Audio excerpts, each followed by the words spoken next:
I, Douglas Ducote, an American patriot by the grace of God, do solemnly swear to support and defend the Constitution of the United States of America from enemies foreign and especially domestic.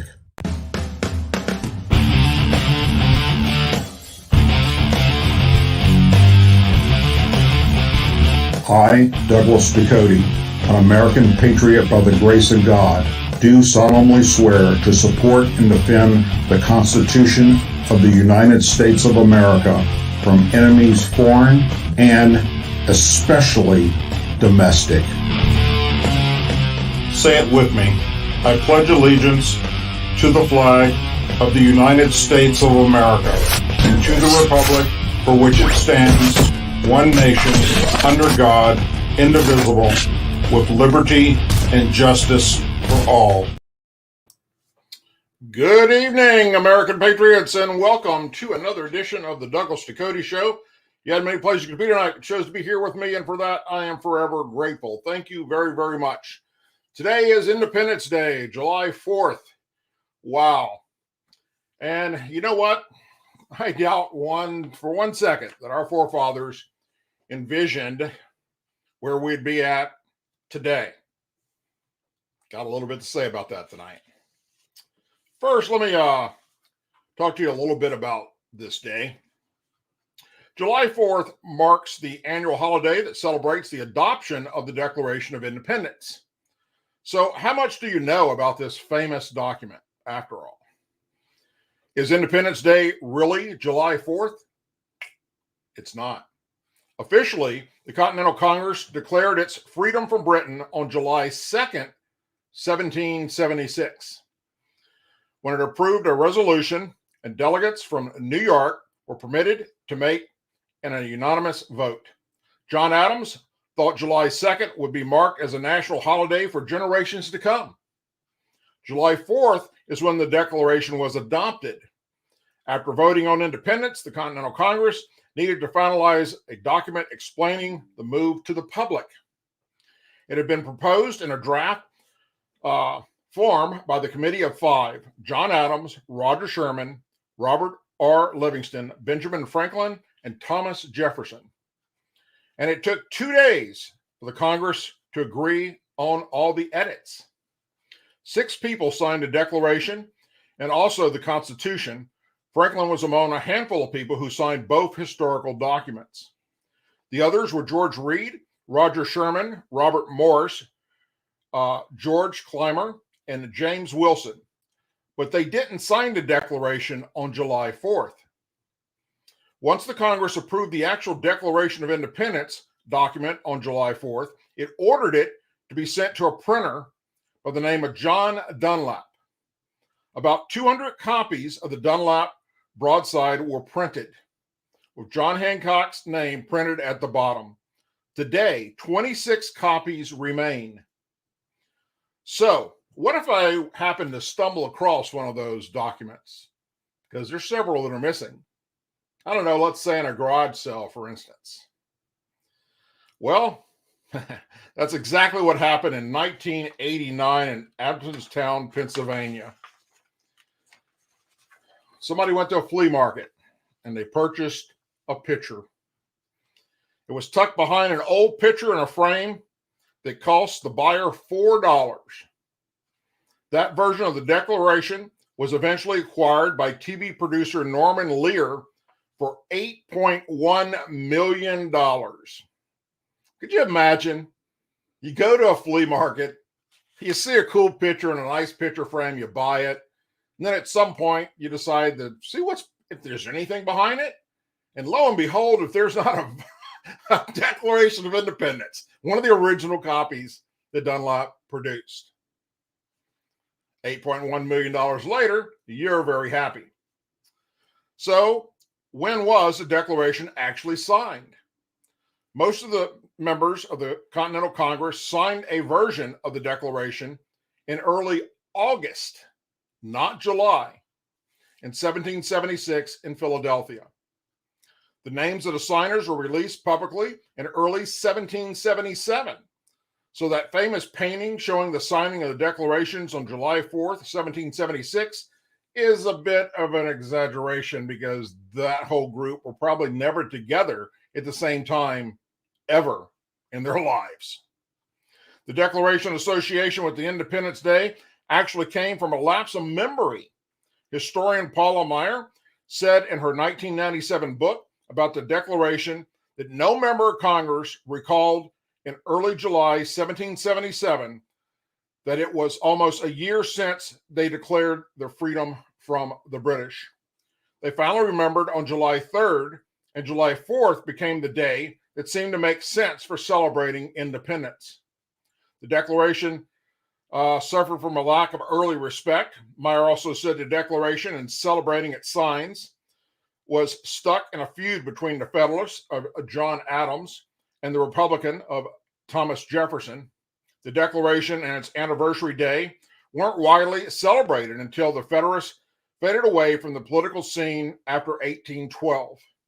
The Declaration and Constitution were hidden away during World War II.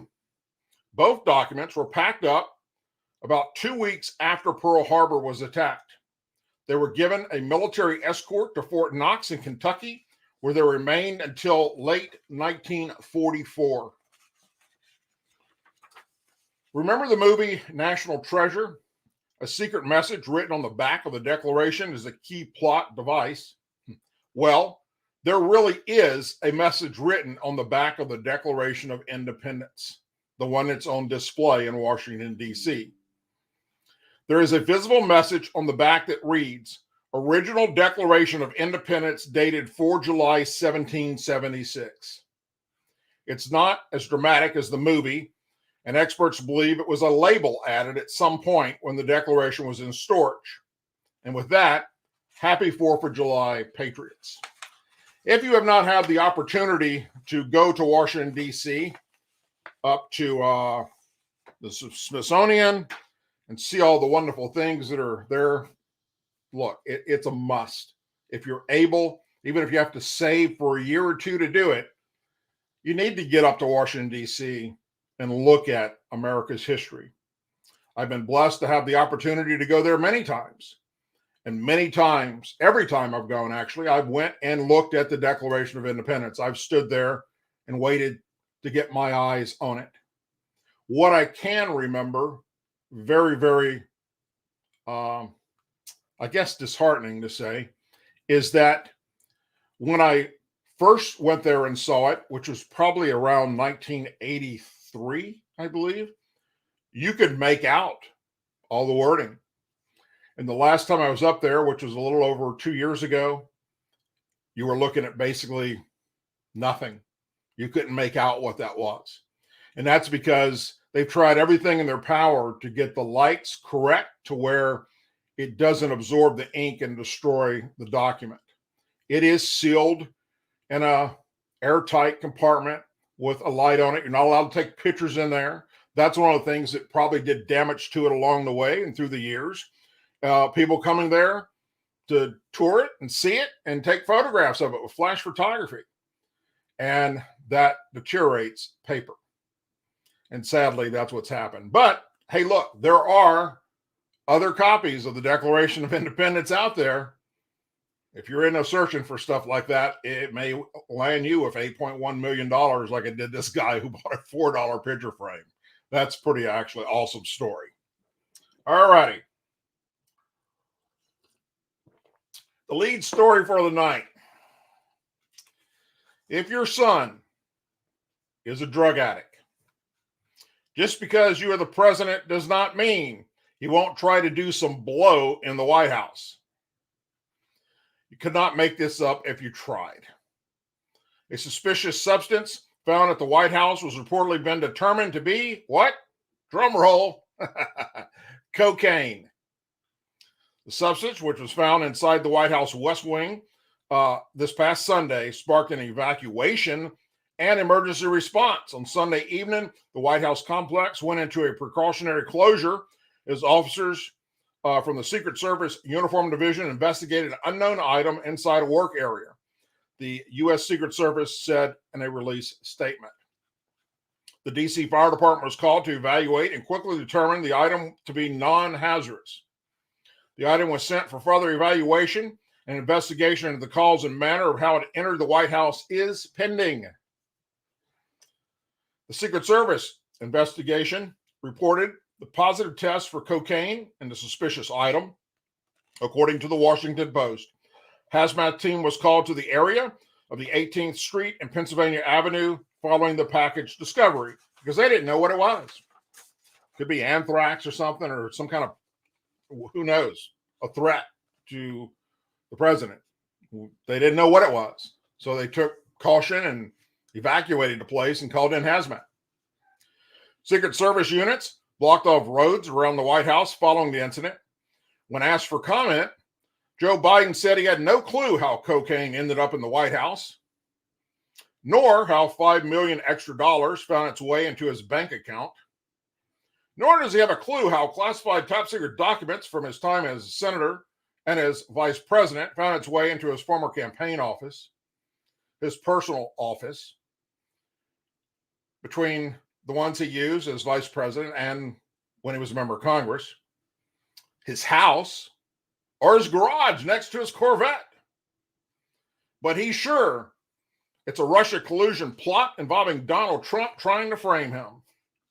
He also added that he supports and loves his son, Hunter Biden, very, very much. Yes.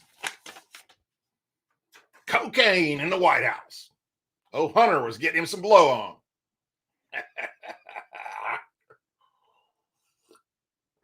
Can you imagine the conversation that Joe is at this point? He's bound to have had with Hunter. He's had to have set him down and went, "What are you doing, son? Do you realize what an embarrassment you have become to this family?" Oh, and it just keeps getting better and better and better. And I'm nothing shocks me anymore out of the Biden family. In case you're bummed out that you were unable to book a trip in a little bitty mini submarine made from parts from Home Depot and Stein's and Lowe's Lumber to view the Titanic, there's still an opportunity for you to flirt with death. Just the opposite direction. For years, British billionaire Richard Branson vowed that commercial space flights with his firm, Virgin Galactic, were just around the corner. Well, last Thursday, that hype finally became reality when 3 Italian researchers boarded the VSS Unity spaceplane as Virgin Galactic's first paying passengers and flew for about 4 minutes in suborbital space. And while they were up there, they did several different types of, in a very short period of time, tests and cognitive performances and psychological responses in space and so forth. The carrier aircraft that is attached to VSS Unity spaceplane took off from Spaceport America launch site at around 7:30 a.m. Pacific time near Truth and Consequences, New Mexico, and climbed to an altitude of 45,000 feet. By 8:30 a.m., the carrier aircraft released the spaceplane, which rocketed to the edge of space. A live stream of the flight showed the researchers strapped to their seats as they traveled at Mach 2, with one researcher puffing on his breath in visible O's. At 8:31 a.m., the spaceplane's motor cut off and the researchers were free to move around. Only one researcher did not get out of his seat. He stayed planted and he propelled himself to the back of the craft where he tended to experiments on a statuary rack and was not seen with the rest of them floating around. The other 2 researchers hurriedly looked at their tablets. By 8:35 a.m., everyone was back in their seats. The aircraft touched down back in New Mexico around 8:44 a.m. Prior to Thursday's flight, only Branson, Virgin Galactic employees have flown aboard the spaceplane. As of last year, the company has received reservations for nearly 800 tickets and collected $103.3 million in deposits so far and membership fees for future astronauts, according to Virgin Galactic's most recent annual report. A seat on the Virgin Galactic space plane now costs $450,000, up from the initial price of $200,000 that early enthusiasts paid. Thursday's mission, high above the New Mexico desert, showcased a part of the space tourism market not often discussed: research of flights. While space tourism is more commonly associated with wealthy passengers achieving lifelong dreams of spaceflight, companies like Virgin Galactic and Jeff Bezos' Blue Origin have touted suborbital spaceflight as an opportunity for scientists to conduct their own experiments in a microgravity environment. Performing experiments in orbital space isn't really an option, with the cost and time needed to prepare for intensive space flights likely overweighing the benefits. Scientists can also send their experiments to the International Space Station, but they can't tend to them themselves. Virgin Galactic Chief Executive Michael Carlizer noted the company's dual revenue streams in the statement released before the flight, noting that the company's two dynamic products are scientifically researched and private astronaut flights. However, the flight also comes as extreme or adventurous tourism, increasingly going under the microscope after the implosion of the Ocean Gate deep sea exploration submersible, which killed all 5 passengers aboard. Some have likened the minimal regulation oversight from submersibles to the commercial flight industry. Under federal law, the Federal Aviation Administration cannot impose safety standards on commercial craft that carry humans to space, and that is according to Bloomberg. So, in the near future, you will get to see tourists blow up in space. A disaster on the scale of the Ocean Gate submersible implosion has not happened in the commercial spaceflight industry yet, but there have been mishaps. Nearly 2 years ago, Virgin Galactic spacecraft went off course during Branson's flight to suborbital space. After an FAA investigation into the matter, well, why are the FAA even investigating if they're not going to regulate it? Really? After the in 2014, an earlier version of the Virgin Galactic spacecraft broke apart in midair during a powered test flight, and it killed the co-pilot and injured the pilot. So one day, maybe we will get things like that down to a science, and you'll be able to go down and see the Titanic. And hell, right now you can go up into space and float around the Earth. After several 100,000 of you do it, I'll book my seat. It's kind of like the vaccine. Once y'all get it out of your system and we determine which ones are going to take your life and which ones aren't, then come talk to me about shooting it into my veins. Now that the California Reparations Task Force failed at getting the approval of $1 million for each Black resident, it's back to the drawing board. Drum roll, please. Now they're asking the Democrat-controlled state legislation to eliminate interest on past due child support, as well as any back child support debt for Black residents of the state.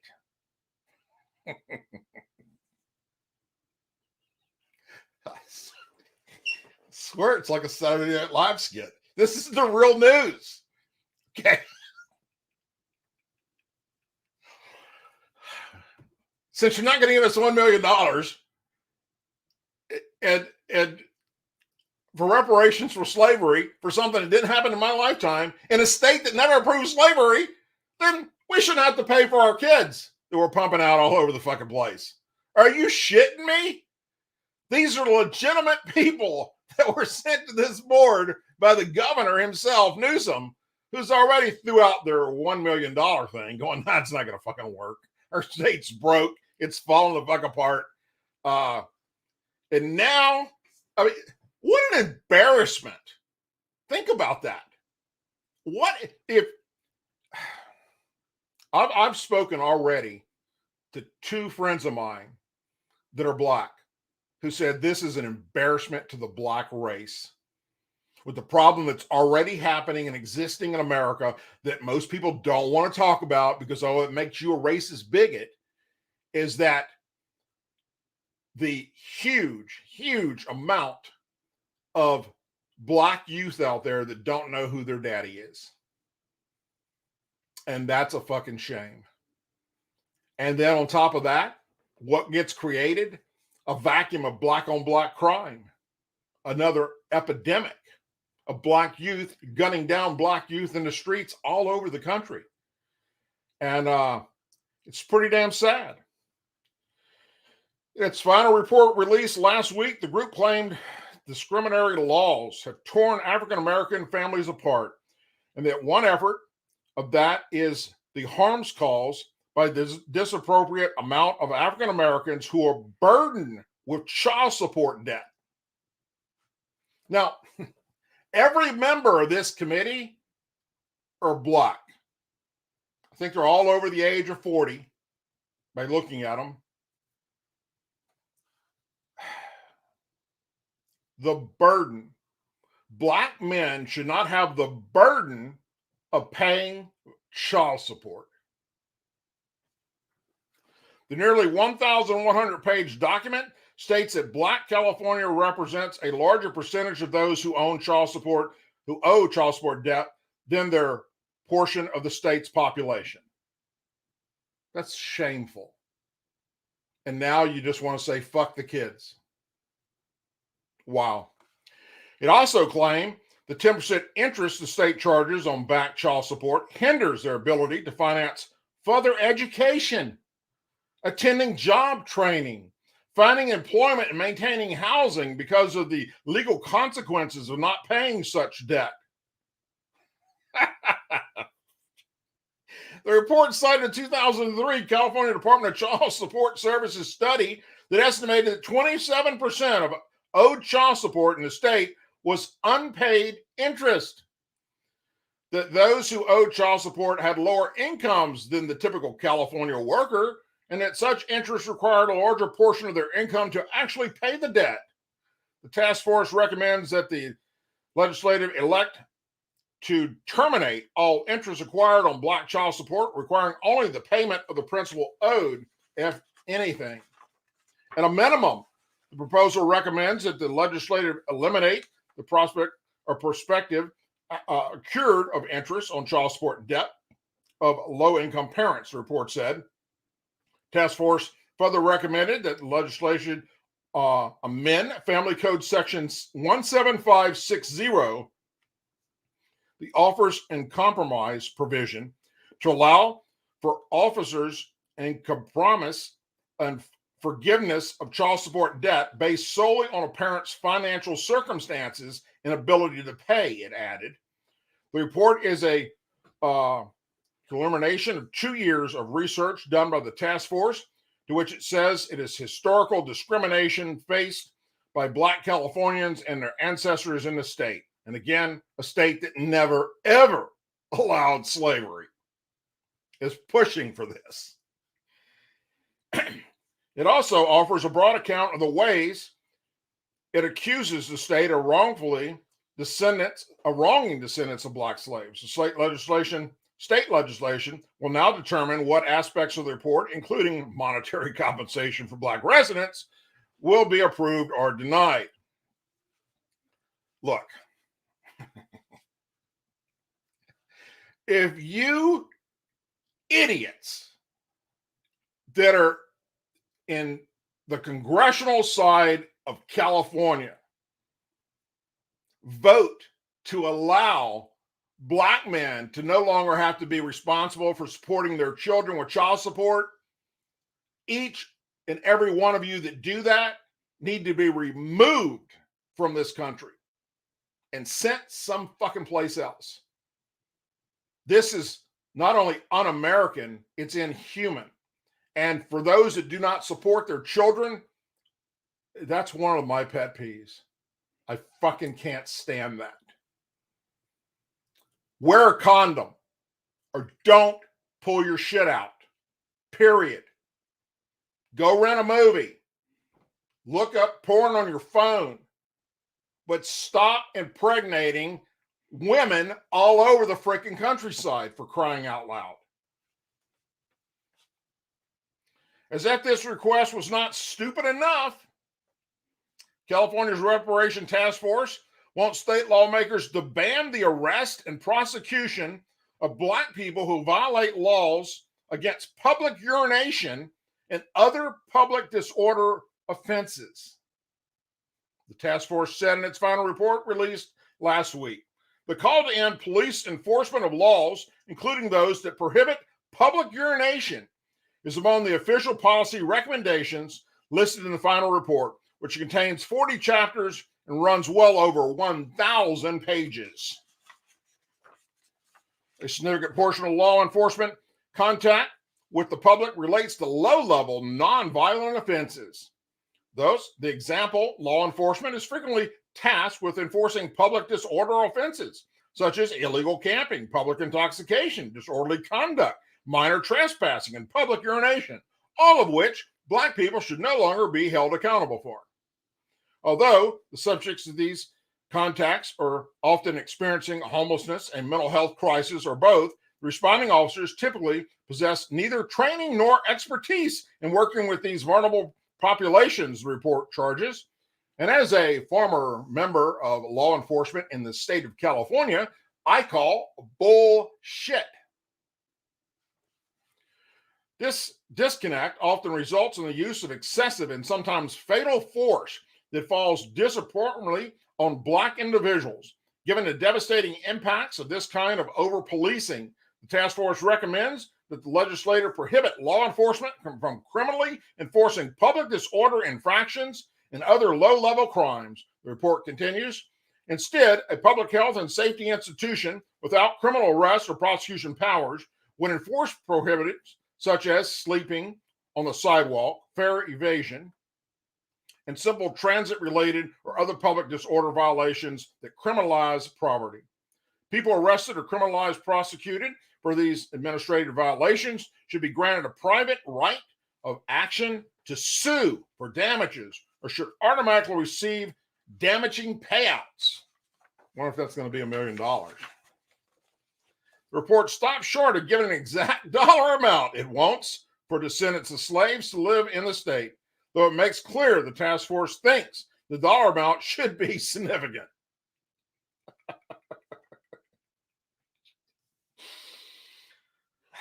You know,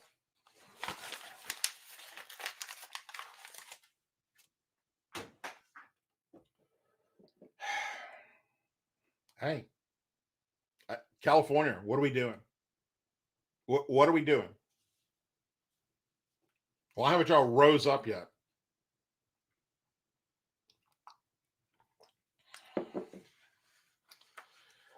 The National Education Association, NEA, on Monday, and they, by the way, are the biggest association to represent teachers in America.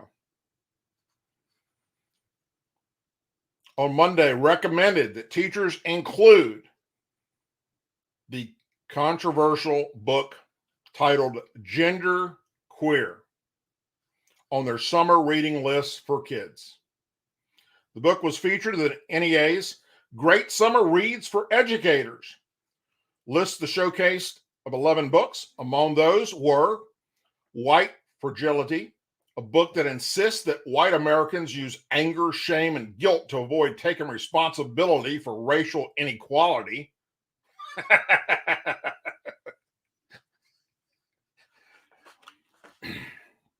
Maybe these people are the aliens, all right? Maybe, I mean, how in the hell can you be a normal walking, breathing human being with a brain spewing this kind of nonsense out?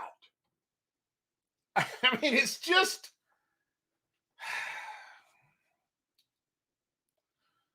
Other sections include books to help you forget about working and books to celebrate or help you understand Juneteenth.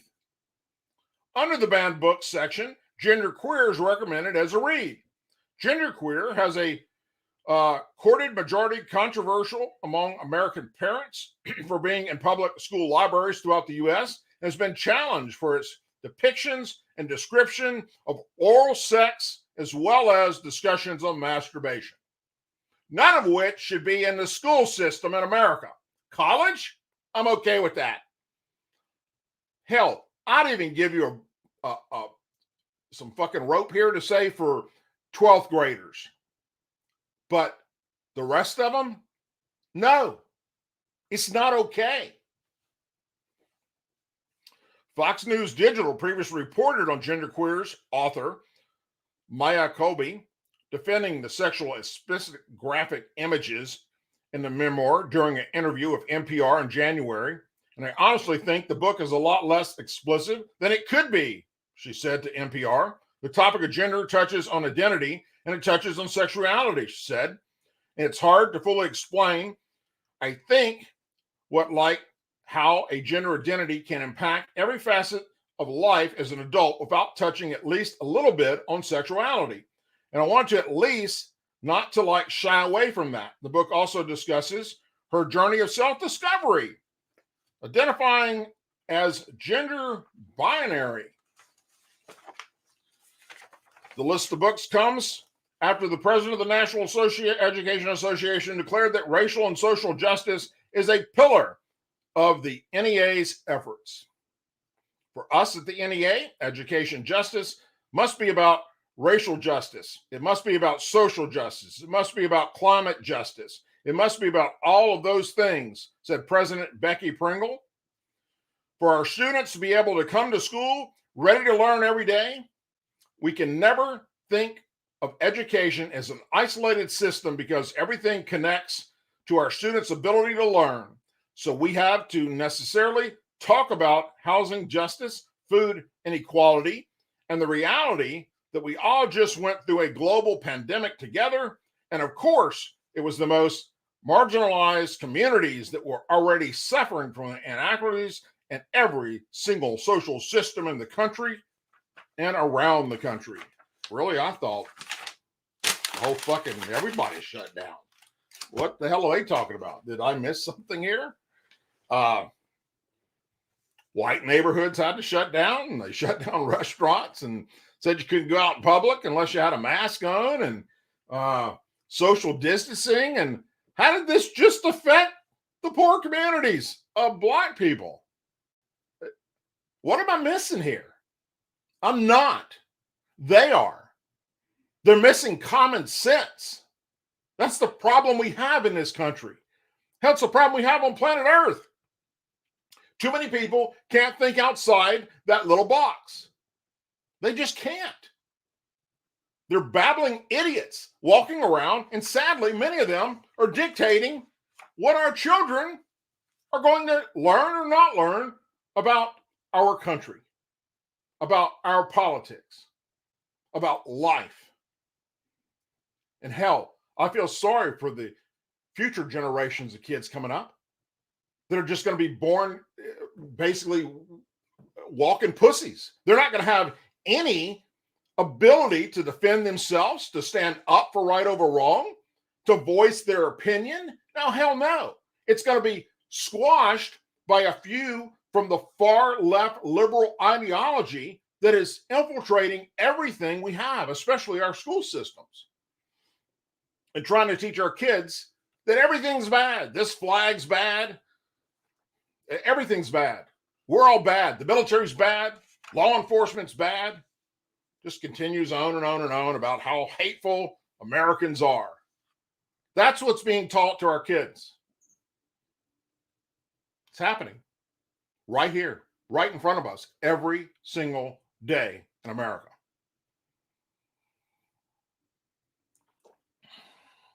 Republican senators and the powerful House, or head of the House Foreign Affairs Committee, Representative Michael McCarl, Republican Texas, are leading the charge to secure answers about the Biden administration's special envoy for Iran, allegedly mishandling what? Classified documents. That's right.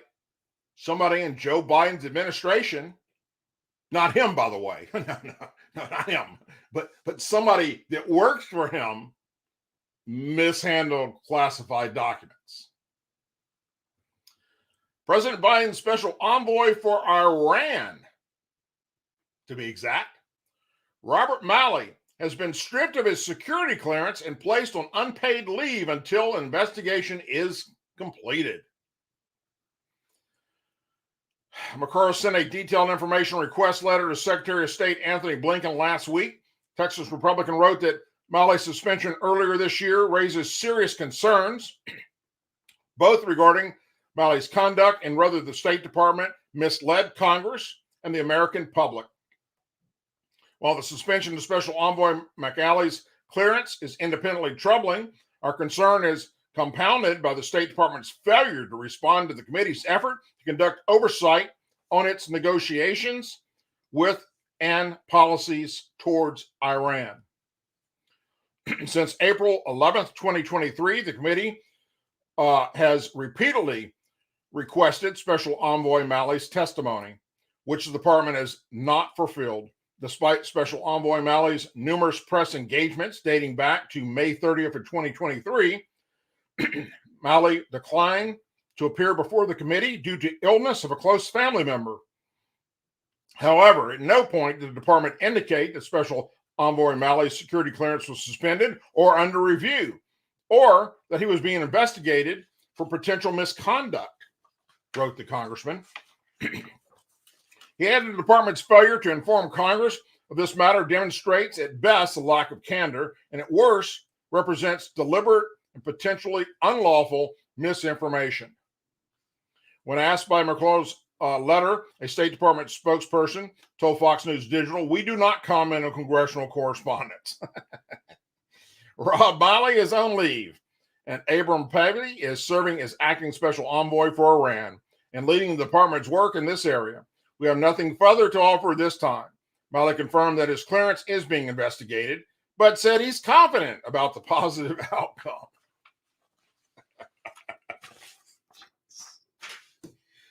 Oh, well, if you're not gonna prosecute Biden, are you sure? Why are you gonna prosecute this guy? He works for you. Do as I say, not as I do.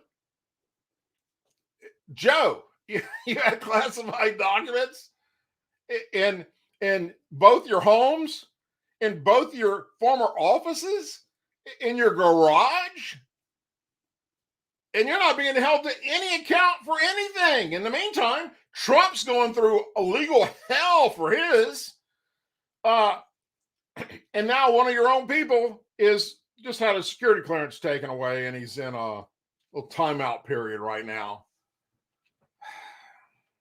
It's called double jeopardy.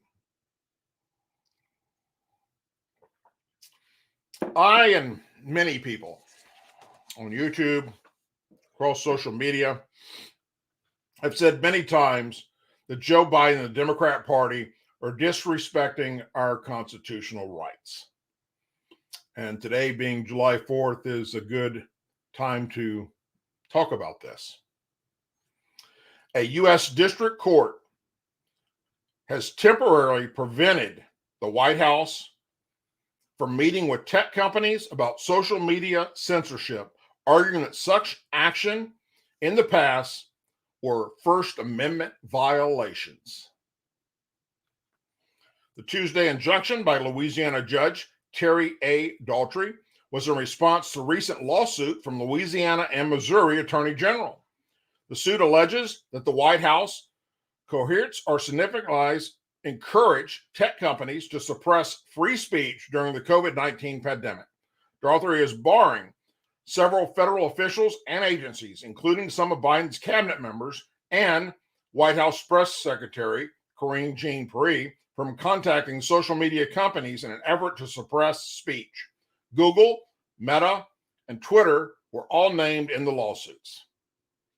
You should have added Facebook and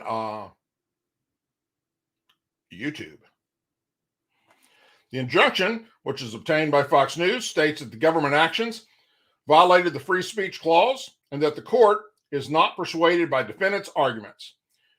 detailing a significant blow to the White House during the COVID-19 pandemic, a period perhaps best characterized by widespread doubt and uncertainty. The United States government seems to have assumed a role similar to that of the Ministry of Truth.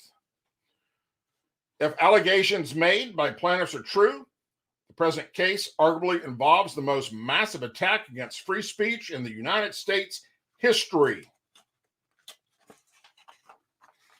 In their attempt to suppress alleged information, the federal government, and particularly the defendants named here, are alleged to have blatantly ignored the First Amendment right to free speech. The injunction also claims that censorship alleges in the case almost exclusively targeted conservative speech. But the added issues the case raises are above party lines. Viewpoint discrimination is an especially erroneous form of content discrimination. The government must abstain from regulating speech when the specific motivating ideology or the perspective of the speaker is the rationale for the restriction. These cases can mean that interaction between tech companies and government officials like the FBI and the Department of Justice, who are just as guilty of this, of suppressing our speech, they contacted Twitter and Facebook and said, do not allow conservatives and Republicans to say X, Y, and Z. Exceptions might include national security threats. I agree with that. Or criminal matters on social media. It's a criminal matter. I'm all for it. The injunction received favorable responses from Missouri and Louisiana Attorney Generals on Tuesday. Happy birthday, America. You get your First Amendment back. Missouri AG Andrew Bailey wrote in a tweet, today's historic ruling is a big step in the continued fight to prohibit our government from unconstitutional censorship, Louisiana AG Jeff Landry said in a statement. We look forward to continuing to litigate the case and will vigorously defend the injunction on appeal.